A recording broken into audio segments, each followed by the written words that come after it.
Hey everyone, welcome back to Admix for another episode of Giving the Game Away. Last week we talked about the differences between brand advertising and performance advertising, and today we're going to go a step further and talk about how, as an indie developer, you can actually create your own brand to differentiate yourselves. And with me to talk about this, as always, Ian. Hello, how are you, Sam? I'm doing well. How are you? I'm always good. I'm always good. So yeah, Exciting topic for today. I really like it. Building a brand as an indie dev is really important. I actually let's turn it to you because you've been down this road. How important is it for an indie dev to have a brand, do you think? Yeah, it's a tricky one. I mean, it's very tempting, to just look at user acquisition and trying to buy users, which definitely helps and is not something you should not do. If you can do it, that's great. But there are other ways to stand out, and I think more today than at the time where I was building games, which was 5 years ago, where there were less choices, I'd say, and the channels to acquire users were less cluttered. It was probably easier to stand out. You had all this aggregators, app of the day and stuff, and we were getting featured there and were able to get a lot of organic traffic. I think today it's a lot more difficult. But one thing that you can really try to differentiate ourselves and be really different, stand out, is by creating your mini brand, which is, you can think of it as a short-term thing because you can get users through communities, for example, as we'll discuss in a bit, but it's also building the brand for the future. And if your game actually becomes big, the brand will be an even bigger differentiator, as we've seen with the likes of Rovio and Angry Birds, right? They're doing a lot of brand advertising, and where they moved more into brand advertising as they grew. But I think now with the tools available in the community, you can start early. And I'm excited to see what you have in store for us, and some concrete actions that our friends indies that listen to us could take. Yeah, of course. So we'll go into like a couple of examples of people who've gone through this journey before. I think it's probably worth just acknowledging the fear that we've heard a lot of indie developers mention when we've spoken about this, and that's cost. Performance ads obviously cost money. Brand ads can cost a lot more money. If you look at what Blizzard are doing with their high action, high fidelity CG scenes, like videos, that's brand advertising. It's also expensive as hell, but it's not something that you need to do as an indie. Brand advertising can be free. Right. We're not talking about splashing money in TV ads, right? No. Not at all. You just don't need to. At the end of the day, building a brand, by definition, is being top of mind to people, making people emotionally invested in what you're doing, which is what you want as an indie dev, as any dev. You have to spend money to change people's minds or make people think about you. You just have to interact with them, and we'll get into that in a second. There's a great quote, actually. I forgot who said it, but the way to have a successful game is to get people to talk about it while they're not playing the game. Exactly. And that's when you know that people are thinking about it, they remember it, or they want to play it.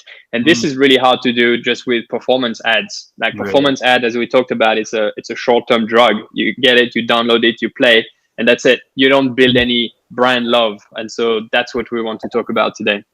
Exactly. And it's always useful. Like, thanks to performance advertising, people are bombarded with like 8,000 ads a day.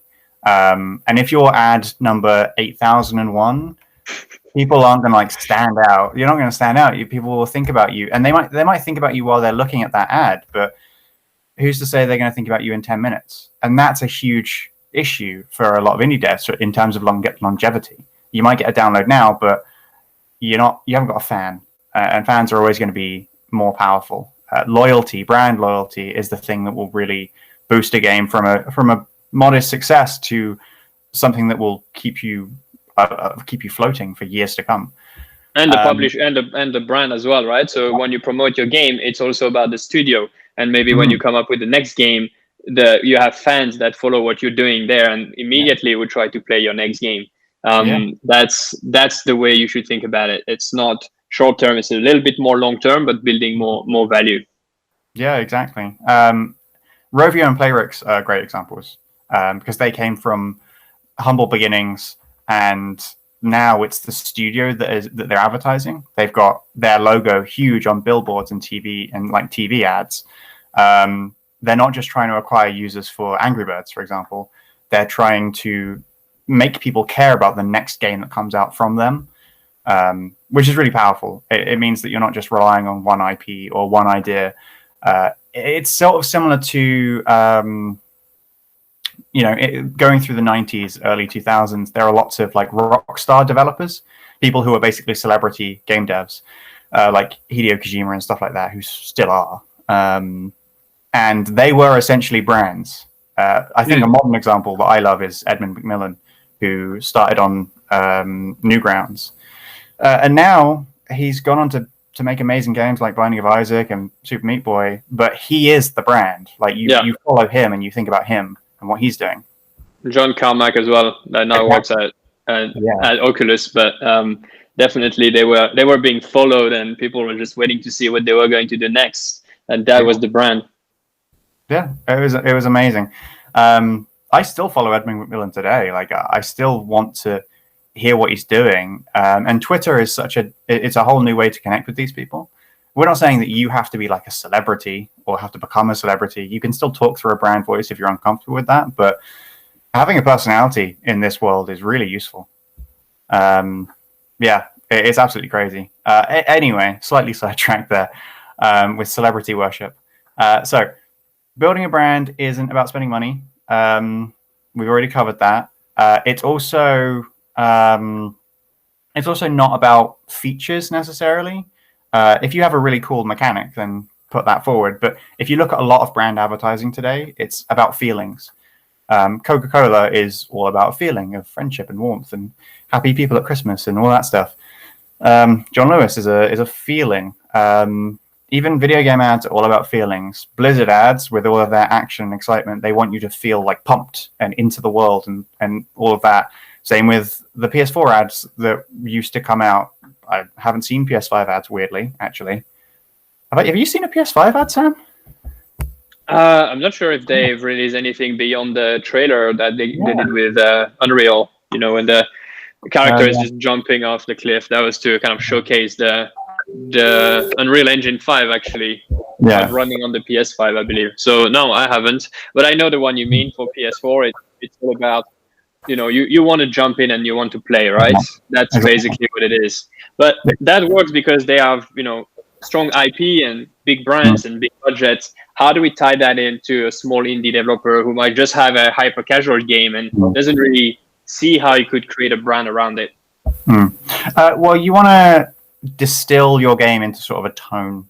That's really useful. Five Nights at Freddy's, for example, a lot of their marketing materials, obviously they had really indie beginnings, and now they're a huge money maker. Their marketing materials are all about horror and tension and pushing all of their mechanical characters, because the tone of the game is tense and scary. Everything they put out on Twitter and everything they discuss is tense and scary. A great example of an indie dev who has gone through this process, and something I'll talk about throughout this actually is a consistent thing, is Team Alto. They made Alto's Odyssey. Yeah. Fantastic game. Have you played it, Sam? I have not played it, no. It's really nice. It's basically an endless runner, but it's really stylistic. The tone of the game is all about relaxation and just having a moment. It's sort of like a peace game, like a meditation game. Right. But it's in the form of an endless runner, and it's got a really nice art style. And they started talking about the game in devlogs on forums ages ago. And people were really connecting with the art style and connecting with this idea of relaxation. So everything they started doing on that devlog became about relaxation and focusing on that and making memes about that. Then they moved over to Twitter and Facebook and Reddit, and purely from the power of pushing that feeling and that idea, their audience grew really naturally. Around that specific topic, right? Because the game stood for something beyond just fun and enjoyment, but probably it was managing to gather people that are interested in meditation and didn't think that you could play a game while meditating. So finding a unique ring to it, and then maybe tailor that to that audience, which maybe were not only gamers, as indeed a great example and a great thing to do. Yeah, it was really good. It's a fantastic case study in general. They made a lot of marketing materials, and we'll get onto a bit more of that. But another thing they did really well was listen to power users. There were people in their audience early on who engaged a little bit more than others. They had longer play sessions in testing. Maybe they just engaged on social media more heavily. I don't know the specifics. But they loved what they were doing, and they became advocates for that mini brand. And as a developer, you really want to engage with them, make them moderators, interview them at times, make sure they know that their feedback is appreciated and you're listening to them, and they will become brand ambassadors. If you show them that you value them, they will show other people that they value you too. And I remember that when I was running my game studio, and we had this game which was called Rogue Trader, which was a kind of hyper casual game at the time, which was a trading game. So you had two buttons, buy or sell, and you have a virtual stock going up and down, and the goal was to make as much money as possible. You could compete with your friend and so on. So it was really mindless, am I going to buy, am I going to sell, see what happens. And it was not a massive game by any means. We grew it to 8,000 daily active users really quickly. And I remember being shocked that even though it was not a massive game, we had like 5 or 10 people that were their session length was just 10x. It was like complete outliers. And they were on our Facebook. They were asking for new features. They were asking for new versions. They were sharing it with everyone they knew. Some of them were basically saying, this is the best game I've ever played. And, It was crazy, right? It was just a few people, not a mainstream opinion at all. And we didn't have a brand, but those guys were basically as you said, the early evangelists or ambassadors. And we never managed to scale that to thousands of people spreading the word about our game. But I felt that it was quite incredible that a few people were that passionate about the game. And we did listen to them. We added a bunch of features that they liked, and they were very happy about that. So I think this is really interesting to hear feedback from people who play the game more than the average person. And they are really the start of that brand. And just the feeling of having 1 or 2 people really appreciating the work that you put in and spending minutes and even hours playing the game is just an incredible feeling. And I think having a mini brand really helps to foster that ecosystem and grow it. Yeah, for sure. Were you even thinking about building a brand back in those days? Well, so as we didn't really build the brand around the studio because we had various projects, but we tried to build a mini brand around the game itself. And so it was Rogue Trader, right? And there was a kind of a mini story in the game where if you made enough money, you would go to another exchange. So you would start in maybe the Hong Kong Stock Exchange and then move to New York Stock Exchange. And there were some stories around it. And stuff that we were doing on social media was actually finding clips from Rogue Trader, which is a movie with Ewan McGregor, I think, about a trader that is basically going rogue, as the name suggests. And there's a lot of fun quotes there about, greedy people trying to make money. Wall Street as well is a movie with Michael Douglas. So we were basically extracting quotes, making memes, exactly as you said, just to sometimes that was our trailer for the game. And we were trying to get these kind of people who just thought that this was fun, this was exciting, and wanted to pretend like they were playing with millions of dollars, where in reality this was all fake. So I guess we did have a story around the game. It was not just download this game, it's fun. We were, trying to attract the traders and people who want to become millionaires. Or even though it was very clear that it was all play money, but this was a kind of aggressive tone that we had, that this game is not for everyone. You need to be a shark to play. And it worked to some extent. It never became a huge success, but it became big enough to get to this number and become an exciting game. Oh, really interesting. I didn't know that your tone was as hard line. I always thought it was like really tongue in cheek. Is that right? The right impression? Were you going for like a light-hearted tone, or were you going for like a stronger one? For this particular game, I think we were going for like pretty like aggressive. Okay. This is Oh, no. it's not for everyone. Do you have what it takes? This kind of tone, challenging Yeah. tone. That's really Um, effective for the right and I audience. think that was the right thing, because Mm. not everyone would like this type of game and make more money than their friends. You need to be a bit competitive, and I guess be a capitalist to some extent. But, yeah. So that's the kind of references that we were trying to make, Mm. and yeah, whether we were right or not, I don't know, but we did attract a core audience Mm. that ended up really loving the game, and Nice. because of that, we are featured in various places Mm. without spending $1 in acquisition. Nice. Well, speaking of being featured in various places without spending money, there are a lot of people out there who are creating their own things, whether that's YouTube channels or blogs or podcasts, who will be happy to help you if you're willing to speak to them. As an indie dev, get the word out. Message people directly. Message YouTubers. Message people who run blogs about gaming. Message podcast people who might just mention your game on the off chance that you will mention them back. This is a really collaborative industry, especially at the lower levels, and it should be. Like, that's part of why people get into this. Video games aren't. They're a really collaborative art form between professions and skills. So very, very important that you're messaging people, because they will market for you without needing money. You can just promote them in your devlogs and stuff like that. Thank them in the credits. Really powerful things, because ultimately there are people who want to help you, just as you want to help them. And that's, I think, the YouTuber part is something to focus on, especially because YouTube and Twitch are massive. I don't need to tell anyone that they are immense things, and people on those platforms can make or break games today. Just look at Among Us. Among Us released to very moderate success 2 years ago. Recently, a Twitch streamer was recommended it, and suddenly it becomes the most popular game around right now. Everyone's talking about it.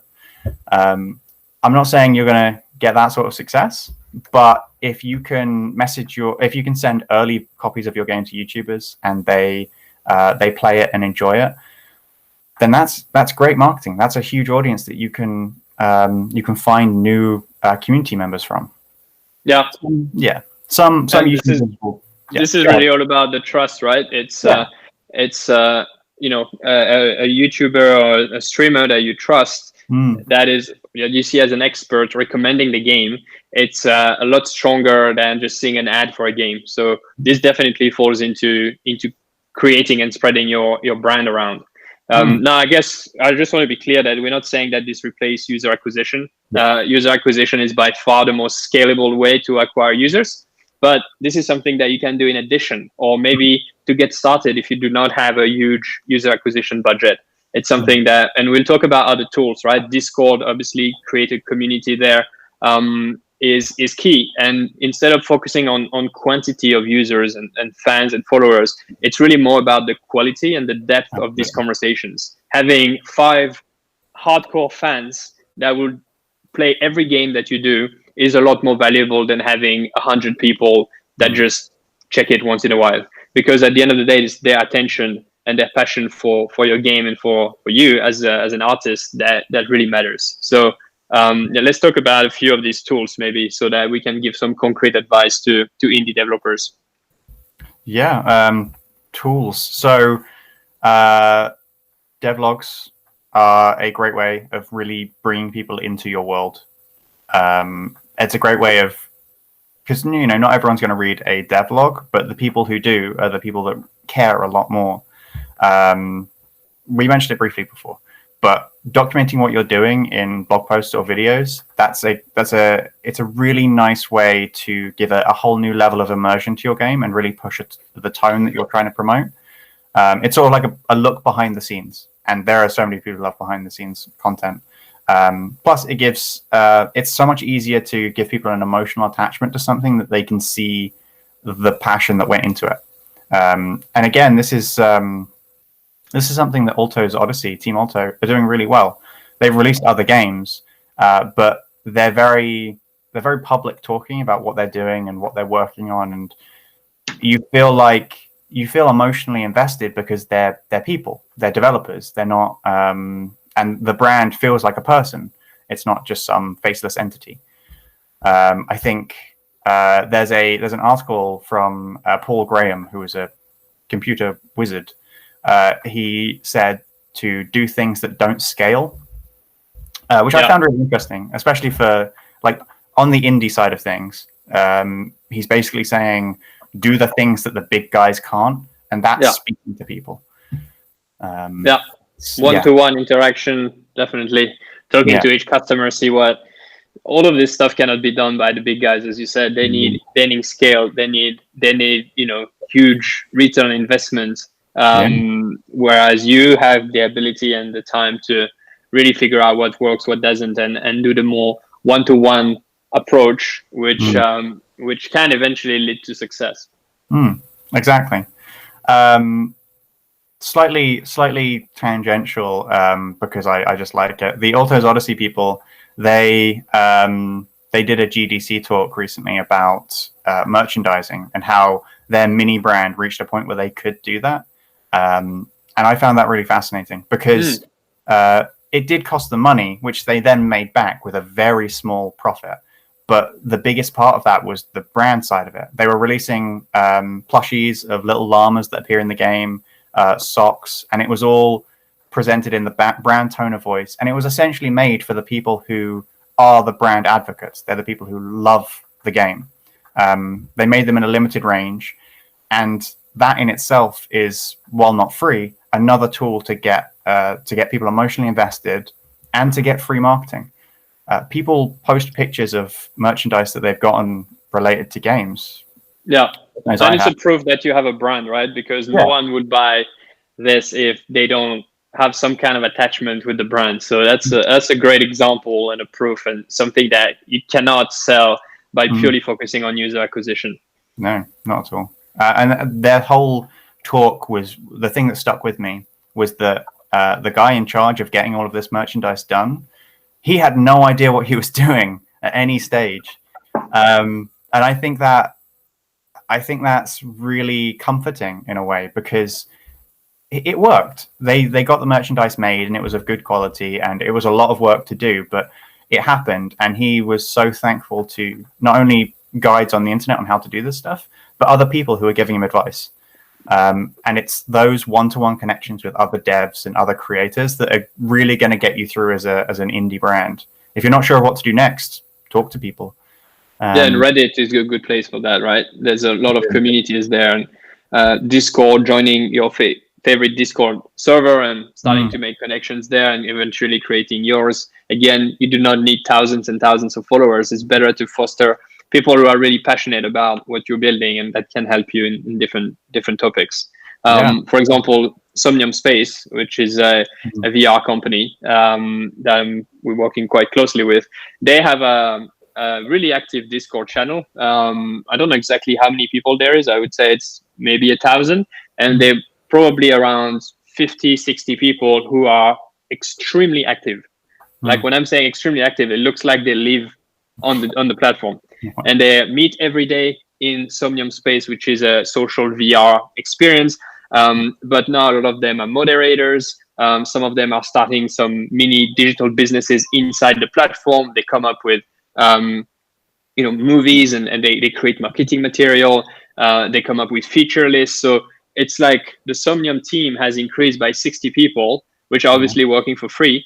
But they're the best advocates, and that is extremely valuable, a lot more valuable than having 10,000 followers on Facebook that do not even read your posts, right? So focusing on that depth and that quality of interaction by really tailoring your experience to the early adopters is really important, and that's going to be the first step towards building that mini brand.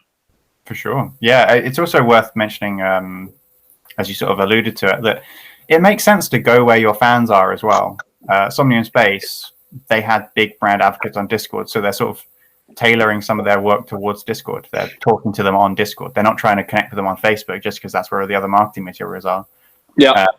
If you discover that you've got a surprisingly large following on Twitter, focus a bit more on Twitter. Be reactive. That's really important. So that's a lot of mini steps, and all of them are focused around getting your name out there, emotionally engaging people, making sure you're listening to the people doing the work. And it does take a lot of work on your end as the developer.